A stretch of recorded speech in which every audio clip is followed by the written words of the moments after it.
Josh Jacobs has to be the greatest player in the history of the sport. And guess what? He has been. I mean, I just want to talk Josh Jacobs here. And they're getting great stuff out of Davante Adams. But what Josh Jacobs is doing has been under the radar because he hasn't been on national TV. And the Raiders were dismissed after starting 2-7. But the long story with Jacobs is well known. He didn't get his fifth-year option picked up. It's kind of playing on what he felt like was, to a lot of people, a lame duck year. And he's gone on and he's the best running back in football this season. And some of these things are amazing. All right, he's had 2 separate 3-game streaks of 150 scrimmage yards or more. No one's done that in 15 years.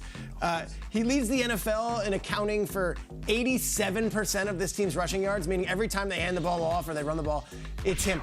That hasn't been done since 2006, when Edgerrin James did that for the Cardinals on a team. Josh Jacobs has been the workload, but the workhorse, but he's also been the MVP of this team this season. Look at this. This is not amongst the Raiders. This is in the NFL. Leads in rushing yards, scrimmage yards, rushing first downs. Longest rush of the season, the 86-yard rush. The yards after contact. He is having an incredible season in what was considered a lame duck season for a team he probably wouldn't be with next year. But in the 5th year of his career, he has said, put it on my shoulders. I will take care of business. Or the 4th year, put it on my shoulders. I'll take us there. And I have no doubt, especially if Aaron Donald's not out there, that he's going to run for 150 tonight. It's what they do. And if they can win this way, their schedule, I think, is favorable. I know a lot of people. Can we see the schedule again one more time? I've seen worse. Let's do it. Everyone's pointing out the last 2 weeks that they've got this double-decker between the 49ers and the Chiefs. Grillo, can we get the schedule one more time? I just want to see the logos of who they've got to face to go through the past. There are 2 home games. 2 home games here. Yep. Those games are at home, and if you're telling me that they're right now winners of 3 straight, now they'd be 4 straight, 5 straight, 6 straight.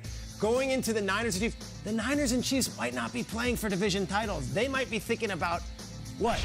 Playoff runs. Let's rest our starters. Good point. I think the Raiders have a chance here. They could run the table and find themselves 10-7 in the playoffs. Listen, Josh Jacobs could go for 3,000 yards this season. That might not mean anything. They have lost the luxury to decide their own fate. Doesn't matter if they win the rest of their games. You have to pay the piper for September and October. You don't just get to glance in and say, we're here, we're ready. Let me tell you something about the playoffs. There's no vacancy. You can't show up to the 4th season and say, can I get an early check-in? No, there's people in the room right now. So listen, with the late surge, Peter, that's great. We've seen many teams make a late surge, and they have, how does this team not get in? Well, because they sucked for 2 months. That's not the way it works. So not only do you need the surge, you need something that's even more fun to watch, the collapse. We need to start rooting, if we're Raiders fans, against some other teams. And I got a few teams that are a little tasty you want to root for. These are teams that may not win the division, but are sitting on your wild card spot.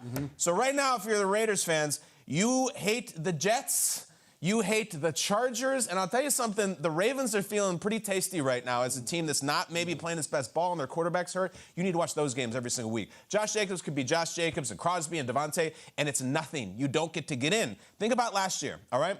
The Raiders win 4 in a row to make the playoffs. You know why they made the playoffs? 4 in a row. Who cares? A lot of teams have done that.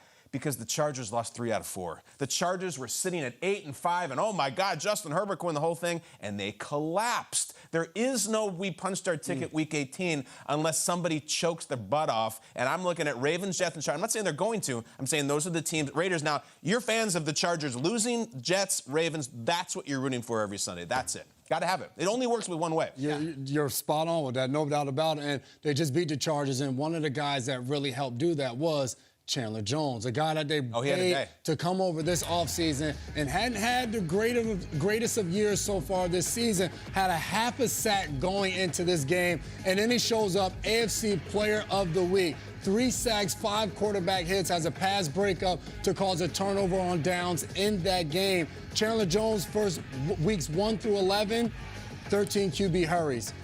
The last 2 weeks, 14 QB hurries. He's coming along. He's putting pressure there, and he's led all season long. They talk about his work ethic in the building, his energy, his leadership, but he's being paid to go out there on the field and make plays. He was taking heat, Jay. Yes, similar to when we talked about Von Miller. He's a great leader. He brings so much to that locker room, but you're paying this guy to go out there and make plays on Sunday, and Chandler Jones did that this past Sunday.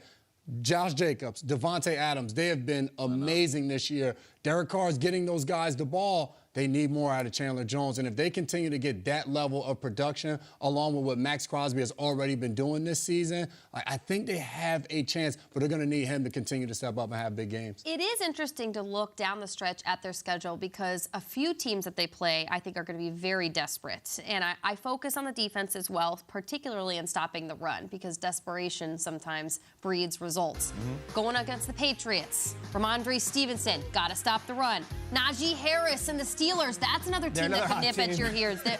Christian McCaffrey and the 49ers, what a difficult guy to defend. And then that final week in Kansas City and Isaiah Pacheco. This run defense, mind you, with the Raiders has drastically improved. In the first 10 weeks, I go back to something that Sean Payton said on Peter's pregame show on Fox a couple weeks back. He said, it is really hard to dig yourself out of a hole statistically once you put yourself there.